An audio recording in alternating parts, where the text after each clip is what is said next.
알아야 할 사건과 이름으로 살펴보는 기독교 역사. 오늘은 1510년부터 1767년까지 알아보도록 하겠습니다. 이 시기를 제목으로 잡자면 유럽의 확장과 변화하는 세계, 이렇게 볼 수가 있겠습니다. 먼저 꼭 알아야 할 사건들입니다. 30년 전쟁의 발발. 1618년 1617년 카톨릭 교회인 페르디난트가 보헤미아의 와우에 올라 가톨릭 절대신앙을 강요하려 하자 보헤미아와 오스트리아의 프로테스탄트 귀족들이 반란을 일으켰습니다. 베스트팔리아 강화조약이 체결되었고 1648년입니다. 중국의 제사 논쟁. 1704년 중국에서 활동하던 도미니크 수도사들은 조상에게 제사를 지내거나 공자의 관례를 따르지 말도록 가르쳤고 예수에는 그것을 신앙과 무관한 것으로 간주하고 허락했습니다. 교황은 도미니크 수도사들의 손을 들어주었고 결국 중국의 기독교인들은 엄청난 박해를 겪어야만 했습니다. 세 번째, 아르미니우스주의의 등장. 칼뱅의 예정론에 반대하는 세력들이 아르미니우스의 사후에 항변이라는 신앙 고백서를 작성하였고요. 그리스도는 오직 선택받는 이들만 위해서 죽었다라는 주장을 반대하였습니다. 네 번째, 예수회의 억압. 신학 및 정치적 논쟁 때문에 예수의 신부들이 포르투갈, 스페인 그리고 아메리카로부터 추방되었습니다. 꼭 알아야 할 이름들입니다. 첫 번째, 십자가의 요한입니다. 로마 카톨릭의 신비주의자이며 박사입니다. 두 번째, 마테오 리치, 로마 카톨릭의 중국 선교사입니다. 세 번째, 르네 데카르트, 프랑스 철학자이며 그는 사고할 수 있는 확실한 기초를 발견하기 위해서 모든 것을 의심해야 한다라고 이렇게 주장하였습니다. 또한 그는 자신의 존재를 제외한 모든 것을 의심할 수 있다라는 결론을 내렸고요. 그는 이것을 토대로 또 다른 모든 진리를 추론해내었습니다. 네 번째, 블레이스 파스칼입니다. 마찬가지로 프랑스의 과학자이며 카톨릭 사상가입니다. 다섯 번째, 요한 아모스 코메니우스, 보헤미아 출신의 교육가이자 그에게 있어서 교육의 목적은 배움이 아니라 기독교 성품의 개발이다, 이렇게 주장하였습니다. 여섯 번째, 존 밀턴, 영국의 기독교 시인이자 교회와 국가의 분리를 주장하였고요. 신락원을 저술하였습니다. 종교개혁을 주도하던 기독교인들은 변화를 원했고요. 마침내 그것을 성취하였습니다. 옳고 그른 것을 따져보지 않고 무조건 일사불란하게 교회의 지시를 따라야 했던 중세 교회의 형태에 대해서 기독교인들은 진저리를 치게 됩니다. 이 종교개혁을 거치면서 로마 카톨릭 교회의 절대적 권리는 분리되고요. 또 세속 정치와 전혀 다를 바 없이 온갖 곤모술수가 동원되고 권력을 차지하기 위한 암투가 벌여져도 세금은 거치고 또 성직을 돈으로 사고 팔다 하더라도 또 아무런 문제가 되지 않았던 그 시대와는 질적으로 달랐습니다.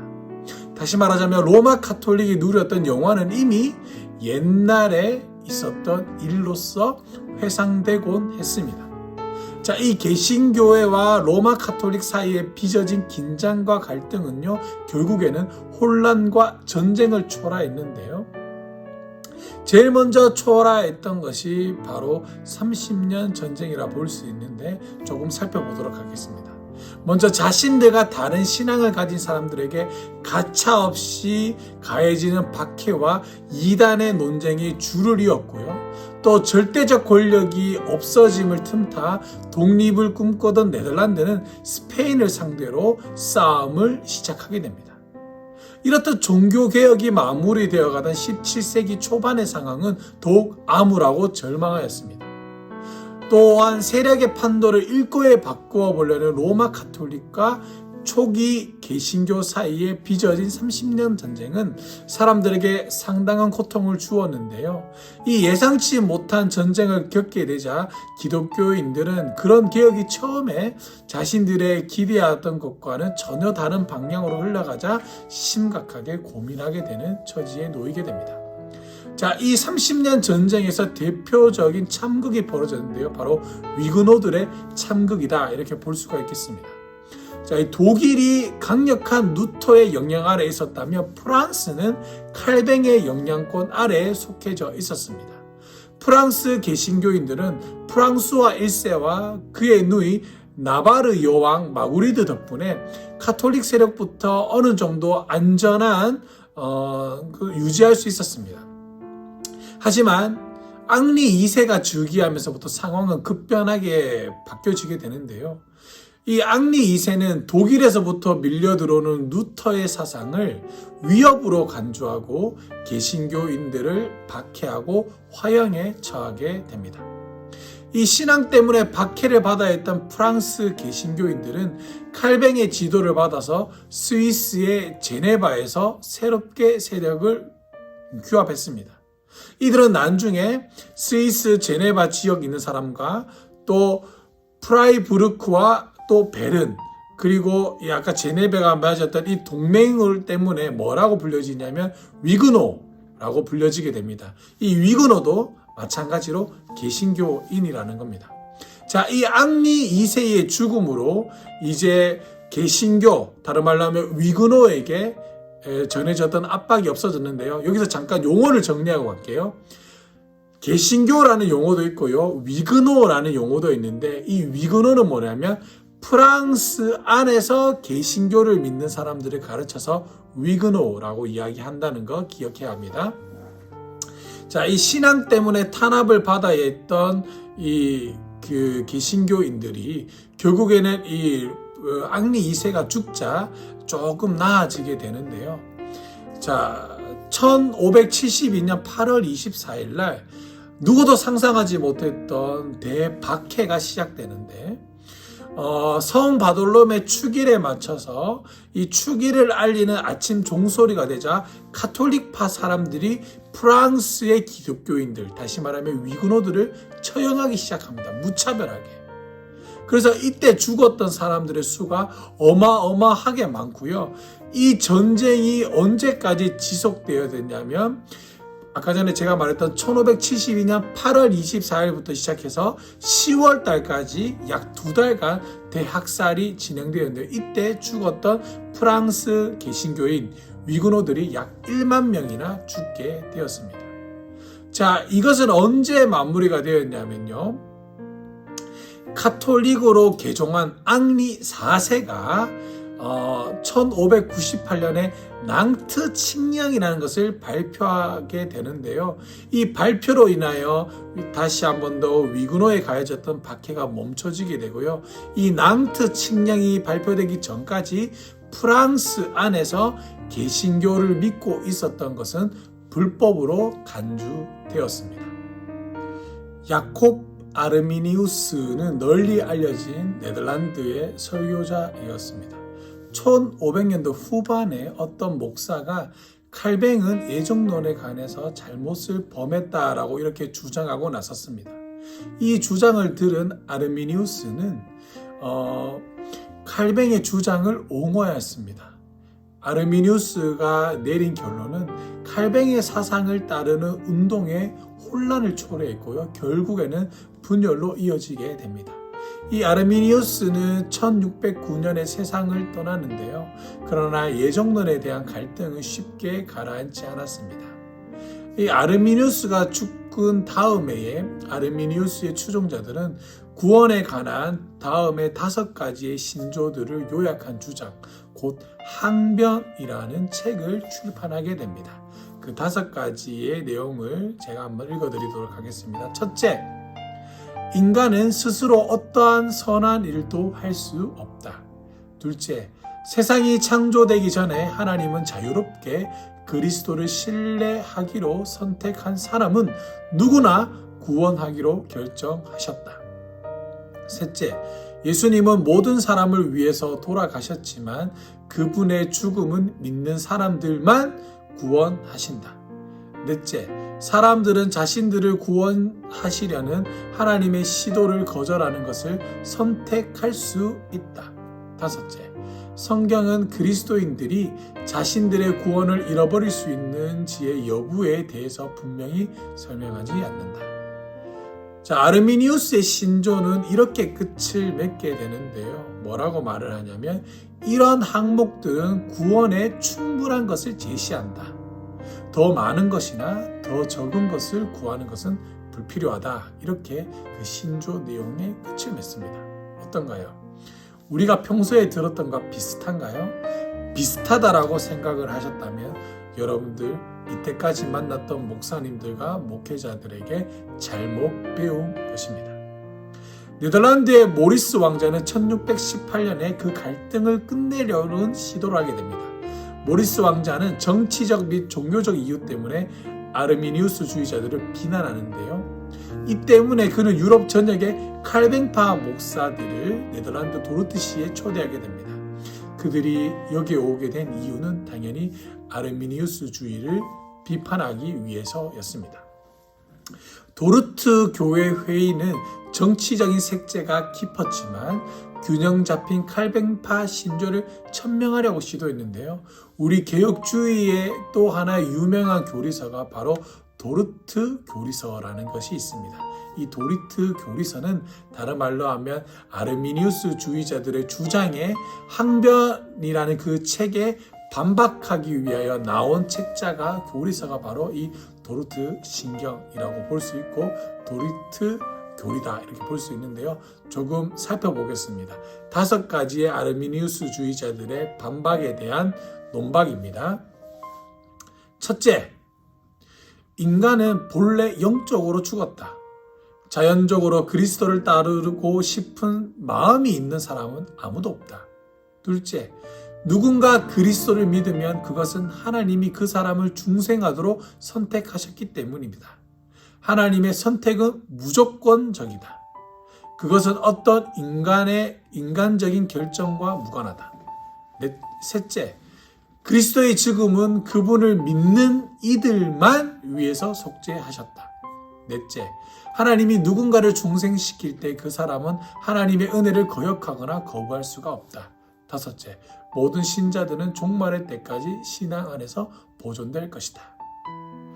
자, 여러분들 아르미니우스 주의자들과 또 칼뱅의 지지자들이 이 아르미니우스 주의자들에게 논박했던 내용을 보세요. 훨씬 더 어떤가요? 훨씬 더 성경적이라고 말할 수가 있습니다. 칼뱅파가 주장하는 건 5가지 툴라라고 말할 수 있는데요. 오직 성경, 오직 믿음, 오직 그리스도, 오직 하나님의 영광, 또 뭐지? 하여튼 5가지 툴립이 있습니다. 이것에 기초했다는 거 여러분들 잘 보시면 되겠고요. 이 예정설은 칼뱅이 수립한 신학의 일부에 지나지 않습니다. 그 목적은 기독교인들에게 하나님의 사랑을 확신시켜주기 위함이었습니다. 이 도르트 회의가 끝난 뒤에 예정설은 칼뱅 신학의 핵심이 되게 되죠. 일부 칼뱅주의자들은 엄격한 신앙 고백을 그리스도와 역동적인 신앙 관계와 바꾸어 버렸습니다. 16세기 유럽 사람들은 밤하늘의 별을 바라보면서 인간은 특별한 존재라고 생각했습니다. 왜냐하면 해와 달, 별이 인간을 중심으로 돌고 있기 때문이다 이렇게 생각을 했는데요. 1500년대 중반 무렵 니콜라스 고메니우스는 상식이 되어버린 그 세계관에 도전하게 됩니다. 이미 몇몇 고대 그리스도인들은 지구가 태양 주위를 돌고 있다라고 주장한 적이 있었는데요. 코페니쿠스는 수학적으로 볼 때 지구를 중심으로 움직이는 우주보다는 태양을 중심으로 돌아가는 우주가 더 합리적이라는 것을 깨닫게 됩니다. 그래서 그는 이러한 결론을 내리게 되는데요. 무슨 내용이냐면 모든 것의 중앙에 태양이 놓여져 있다. 그 휘황찬란한 신전 안에 누가 그런 빛덩어리를 놓아둔 것일까? 그렇게 해서 태양은 마치 왕자에 앉은 것처럼 자신을 둘러싸고 있는 천체들을 지배하고 있는 것이다 라는 이런 유명한 말을 남기기도 했습니다. 자, 이러한 주장에 또 다른 과학자인 갈릴레이는 자신의 글이 발표되는 것을 임종 때까지 기다리지 않고 그는 자신의 성급한 성격 때문에 이 주장을 펴게 됩니다. 이 주장이 오히려 자신을 죽음으로 몰아가는데도 말이죠. 이 갈릴레이는 코페니쿠스의 사상을 수학에서 과학으로 옮겼다는 겁니다. 그러니까 옛날에는 태양계가 지구를 중심으로 돌고 있다라고 생각을 했는데, 자, 몇몇 교대 사람들이 아니다. 뭐냐면 지구를 중심으로 도는 것이 아니라 태양을 중심으로 돈다라는 천동설을 주장했다는 겁니다. 근데 이걸 뒷받침하게 수사학적으로 풀어낸 것이 코페니쿠스고요. 이 코페니쿠스가 수학적으로 주장했다면 이 수학적인 걸 과학적으로 증명한 사람이 바로 갈릴레이라는 겁니다. 자, 이 갈릴레이가 자신의 사상을 출판한 책 때문에요. 그는 종교 재판소에 참여하게 되는데, 이 종교 재판소에서 그는 자택연금이라는 감금, 죽을 때까지 감금이라는 것을 결국에는 맡게 됩니다. 하지만 그는 재판소에서 어떻게 고백을 하냐면 자신이 주장했는 것을 잘못했고 코페니쿠스의 학설을 포기하겠다라는 내용의 서약서를 큰 소리로 암송하고 나서야 그는 이 가택연금에서 풀어지게 되는데요. 하지만 그는 그렇게 선언만 하고 돌아왔을 뿐 집에서 나가지도 않고 끝까지 남아있으면서 자신의 주장을 굽히지 않았습니다.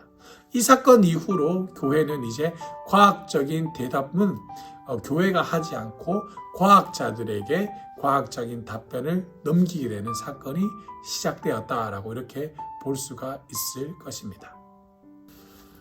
교회가 과학적 문제에 대해서만 발언권을 상실한 게 아니죠. 로마 가톨릭은 정치적 입지마저도 상실되고 말았습니다. 1618년 보헤미아 지역의 일부 개신교인들이 가톨릭을 따르고 있는 국왕의 사절단들을 찾아왔는데요. 로마 가톨릭 사절단은 그 개신교인들의 불평을 들으려고 하지 않았습니다. 그러자 분노한 사람들은 그 모임을 해산시키고요. 그들 중에 일부는 사절단들을 2층 창문 밖으로 던져버렸습니다. 사절단 가운데 한 사람이 창밖으로 떨어지면서 이렇게 소리를 쳤는데요. 예수의 마리아여 우리를 도우소서 이렇게 소리치자 이 소리를 듣고 있던 개신교인이 뭐라고 외쳤냐면 내가 믿는 마리아가 이제 너를 구원하는가 보자 이렇게 소리쳤습니다. 그러자 그때 또 이러한 음성이 들려왔습니다. 하나님께서 마리아를 통해 도와주셨다. 라는 중얼거리는 소리가 밖에 났는데, 왜냐하면 창밖에 떨어진 사람이 죽지 않고 멀쩡하게 살아난 거죠. 왜 살아났을까요? 떨어졌을 때에 바닥에 떨어지는 것이 아니라 그 퇴비 위에 떨어졌기 때문에 안전하게 살 수가 있었다는 건데요.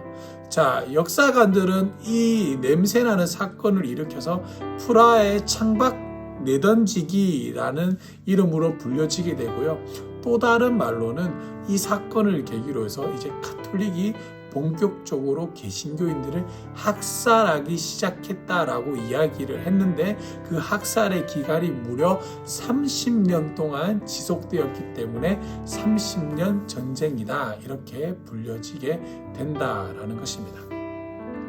처음에는 그 갈등이 종교에 허용된 것이었지만 얼마 지나서 않아서 점차 종교에서 정치적인 다툼으로 번지게 되었고, 결국에는 1648년 베스트팔리아 평화 조약에 의해서 이 30년 전쟁은 종결을 맞게 됩니다. 이 베스트팔리아의 이 조약의 내용은요, 모든 제후들은 자신들의 영토에서 어떠한 종교를 따를 것인지 결정할 수 있다라는 내용이었고요. 여기에 포함하는 종교는 가톨릭을 선택하든지 루터파, 칼뱅파, 쯔빙글리파, 제세대파 모두가 다 포함되어져 있다라는 것입니다. 영국은 30년 전쟁 동안 나름의 종교적 갈등을 겪어야 했습니다. 일단 종교개혁자들이 1604년 햄프트 궁정에서 국왕 제임스 1세를 아련하게 되는데요. 보헤미아 개신교인들과 달리 이 개혁자들은 누구로부터 창밖으로 던져지는 신세는 되지 않았습니다. 그들의 바람은 그저 영국 교회를 정화시키는 것에 목적이 있었는데요. 덕분에 그들을 가르쳐서 뭐라고 불리냐면 청교도들이라는 말로 알려지게 되었습니다. 과연 이 청교도 사람들은 어떠한 사람들일까요? 어떤 사람들은 이 청교도 사람들을 꽤나 엄격하고 고리타분하고 고집이 센 사람들이다 라고 이렇게 이야기합니다. 과연 사실일까요? 과연 일부는 맞는 말이지만 그렇지 않는 부분도 있습니다. 가령 예배 시간에는 그들이 복장을 보면요, 단정하면서도 활기찬 복장을 하는 것이, 깔끔한 복장을 입는 게 일반적이었고요.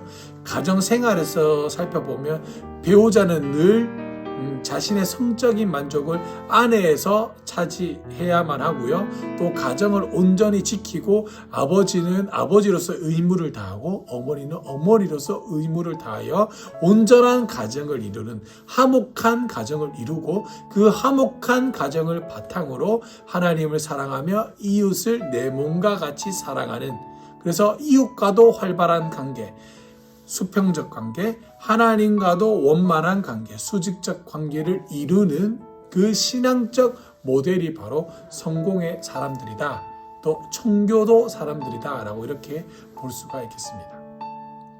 또한 이 청교도 사람들에게 중요한 것은 신앙적 삶의 모습과 함께 또 하나 중요한 것이 바로 성경이었는데요. 자, 이 사람 청교도들은 제임스 국왕에게 이러한 서신을 보내게 됩니다. 교회는 마땅히 어떤 인간적인 재능이 아니라 그리스도께서 자신의 복음에 정해놓은 율법과 규칙에 따라 지배를 받아야 합니다. 이렇게 서신을 보냈는데요. 그들이 즐겨 읽었던 성경은 바로 제네바 성경이었습니다. 하지만 제임스 왕은 제네바 성경 밑에 달린 칼뱅의 주석을 그리 좋아하지 않았기 때문에 1604년 어느 청교도 사람이 새로운 번역할 것을 제안하자 이 제임스 왕은 주저하지 않고 그 자리에서 동의합니다.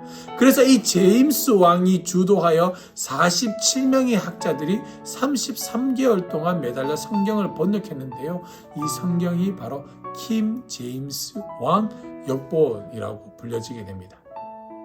그래서 이 킹 제임스 성경만이 가장 원문에 흡사하고 가장 원문적이다라고 이야기해서요, 이것만 주장하게 되는데요. 현재 우리는 이 킹 제임스 역본을 그다지 보는 걸 추천하지 않습니다. 왜냐하면 아까 전에도 이야기했듯이 이 킹 제임스 역본만이 가장 원문에 가깝게 번역되었기 때문에 가장 성경적이라고 이야기하는데요. 어떻게 보면 그렇지 않죠. 성경은 구약은 히브리어, 신약은 헬라어로 지적이 되어 있기 때문에 우리는 원문을 보는 것, 구약은 히브리어로 보고 신약은 헬라어로 보는 것이 가장 정확하다라고 이야기하지만 킹 제임스 역본주의자들은 그것이 아니라 킹 제임스가 번역해놓은 이 성경이 가장 성경적인 해석이다라고 주장하고 있기 때문에 우리 개혁신학에서는 킹 제임스를 보는 것을 그다지 권하지는 않습니다. 자, 이 영국에 있는 이 킹 제임스 역본은요, 1611년에 처음으로 인쇄되어 영국 사람들의 손에 쥐어지게 됩니다. 그렇지만 영국이 겪고 있는 이 또 다른 문제를 해결하기 위해서는 새로운 성경만으로는 부족했는데요. 햄프튼 궁정회의가 끝나고 난 뒤에 일부 청교도인들이 성공회로부터 분리되어져 나갔습니다. 그래서 1607년에 소위 분리주의자가, 그러니까 청교도인들이 있잖아요. 영국에 있을 때 뭐라고 얘기하냐면 성공회라고 이야기합니다. 이 성공회가 또 두 가지로 나뉘게 되는데요. 하나는 네덜란드로 갔고요. 하나는 미국으로 건너가게 됩니다. 자, 이 네덜란드에서 남겨진 사람들에게 유명한 사람들이 바로 존 버년, 찰스 스펄전, 그리고 마틴 루터 킹, 그리고 빌리 게엄인데요. 이들은 모두 침례 교인이다라고 볼 수가 있겠습니다. 자, 그러면 이제 최초의 영국 침례 교인들을 봐야겠죠. 이 두 번째 집단의 지도자는 존 스미스라는 평범한 이름을 가진, 그리고 사람들에게 그리 잘 알려지지 않는 인물이었습니다. 암스테르담에서 스미스는 유아 세례가 아니라 오직 신자들만의 세례가 의미가 있다라는 이 긍칙적 사상을 받아들였습니다. 스미스와 추종자들은 신자들에게 세례를 받고 싶었는데 그러나 문제가 있었죠. 만일 유아 세례가 소용이 없다면 스미스가 이끄는 교회에는 바르게 세례를 받은 사람이 하나도 없다라는 것입니다. 자, 그러면 세례를 받지 않는 사람이 어떻게 세례를 줄 수가 있을까요? 스미스는 확신이 서지 않았습니다. 그래서 1609년에 존 스미스는 하나의 기회를 잡게 되는데요. 그는 스스로에게 세례를 베풀게 됩니다.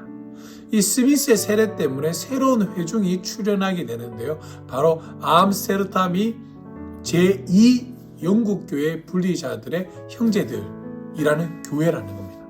그들은 나중에 침례자들 혹은 침례교인이라는 이름을 갖게 되는데요.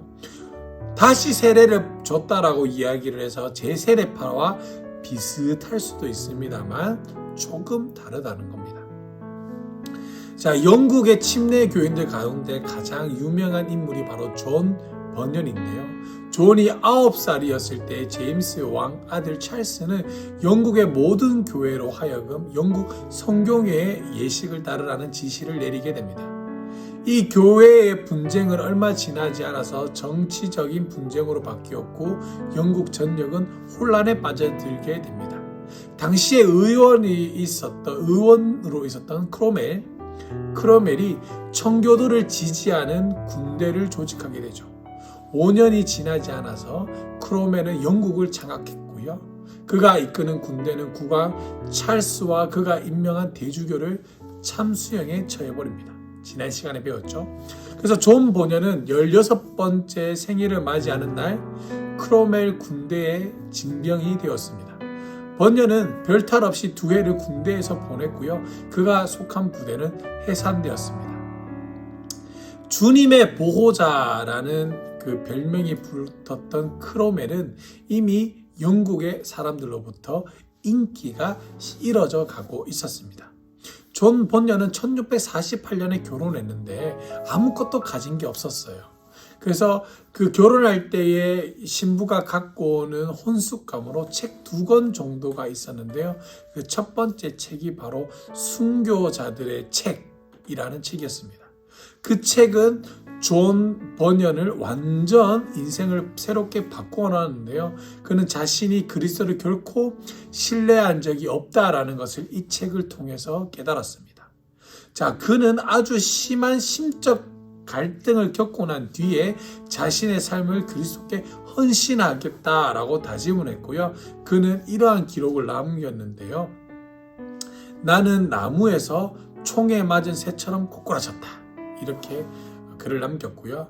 1653년 번연은 베드포트의 어느 침례교 목사에게 침례를 받게 되는데요. 이 침례를 받고 나서 그는 목사가 되고요.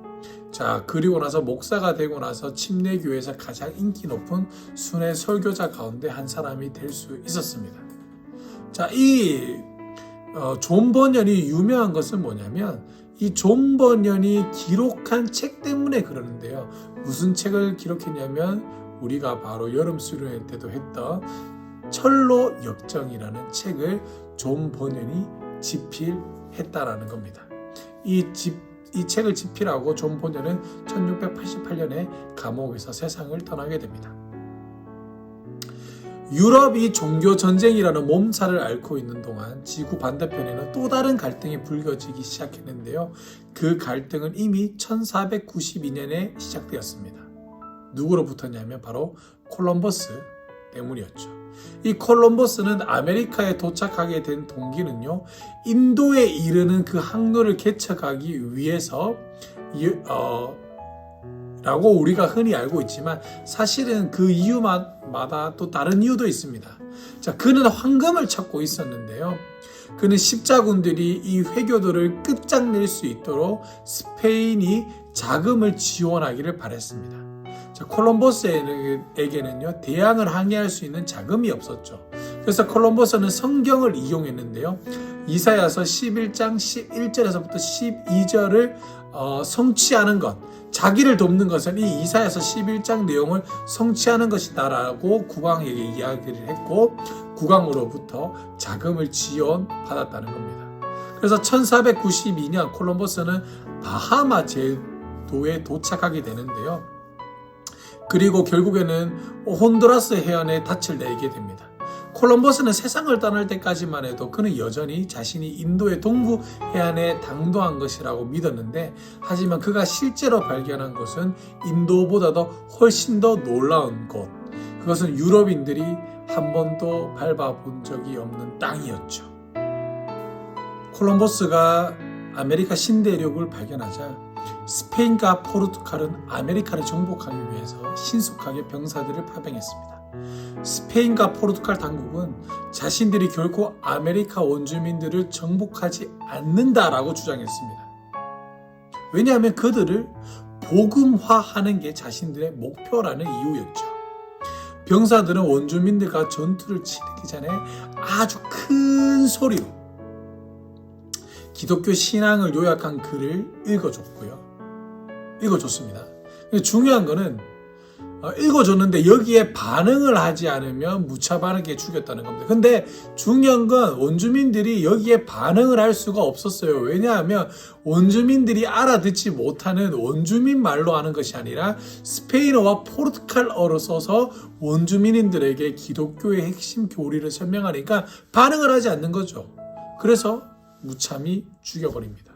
그런데 이 무참히 학살하는데 그들은 전혀 거리낌이 없었습니다. 왜냐하면 어차피 예수를 믿지 않으면 다 어디 가기 때문에, 지옥 가게 되기 때문에, 어차피 지옥 갈 인생인데 뭐 조금 죽으면 어때? 이러한 자신의 합리화가 머릿속에 자리 잡고 있었다는 겁니다. 마찬가지로 왜 이들이 이런 생각을 하게 됐냐면, 신약 성경에 보면 예수님도 마찬가지로 사람들에게 혼인잔치에 강건해서 데려오라 라는 지시를 내린 적이 있지 않느냐, 이렇게 자기 자신을 합리화했기 때문입니다. 유럽인들은 1500년대까지 꿀 위에 단 것은 전혀 알지 못했는데요. 유럽인들은 아메리카에서 자신들의 입을 다시 한번 더 즐겁게 해주는 것을 발견했습니다. 그것이 바로 설탕이었습니다. 스페인과 포르투갈은 엄청난 이윤이 보장되는 사업을 본격적으로 추진할 수 있었습니다. 자, 그러기 위해서는 한 가지 문제를 해결해야 되는데 그것이 바로 노동력이었습니다. 자, 근데 이 노동력을 증대하기 위해서 필요했던 게 일꾼이잖아요. 그런데 이 노예 제도가 불법이었어요. 그 원주민을 노예로 삼는 건 불법이었는데, 자, 이 스페인은 이 불법적인 문제를 해결하고자 어떻게 하냐면 엔코미엔다 제도라는 것을 이용해서 그 문제를 해결하게 됩니다. 엔코미엔다 제도라는 건 뭐냐면 원주민들을 스페인 정착민에게 위탁하도록 규정하는 건데요. 자, 여기서 중요한 건 뭐냐면 원주민들이 예수를 믿으면 노예로 삼는데 아무런 문제가 되지 않는다라는 겁니다. 굉장히 웃기죠. 예수 믿는 사람이 복음 전한다고 해서, 원주민들을 복음 전한다고 해서 복음을 전해놓으면, 그래서 믿으면 이 원주민들을 노예로 갖다 써버리는 겁니다. 굉장히 웃긴 거예요. 자, 그런데 이 원주민들을 노예로 썼을 때 기존에 있던 스페인과 포르투갈의 노동자보다는 대우가 확연하게 다를 때가 많았다는 거죠. 자, 그래서 1510년 바르톨로메라는 카사스라는 신부가 이 아메리카 최초로 미사를 집전할 수 있게 되었는데요. 자, 그런데 이 신부는, 자, 아까 전에 그 제도를 활용해서 수많은 이익을 확실하게 할 수 있는 보장을 받았음에도 불구하고, 그런데 무슨 일이 있었는지 모르겠는데 갑자기 이 신부가 노예를 해방시키고 더 이상 사업을 하지 않겠다라고 공식적으로 선언해버렸습니다.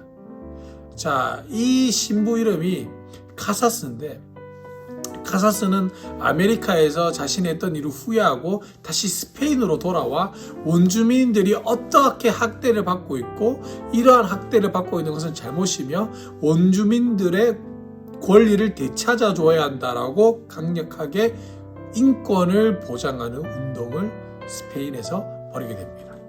5년 뒤 신성 로마 제국의 황제는 이 카사스의 주장을 받아들였고요.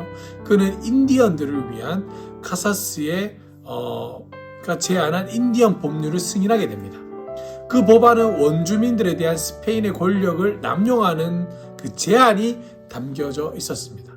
하지만 정착민들 대부분은 그 법을 무시했죠. 왜냐하면 그건 스페인의 법이고 여기는 다르다는 겁니다. 그래서 스페인의 종교재판소에는 카사스의 저서들을 금서 목록에 포함시키기도 했는데요. 이 카사스는 죽는 날까지 자신의 조국 스페인의 잔인함을 바로잡으려고 노력했지만 이렇다 할 성과는 내지 못했습니다. 신대륙의 원주민들은 유럽인들의 잔혹함을 몸으로 견뎌낼 수는 있었지만 이 유럽인들이 가지고 온 질병들 앞에서는 속수무책이었는데요. 이 질병이 뭐였을까요? 또 다른 흑사병이라는 겁니다.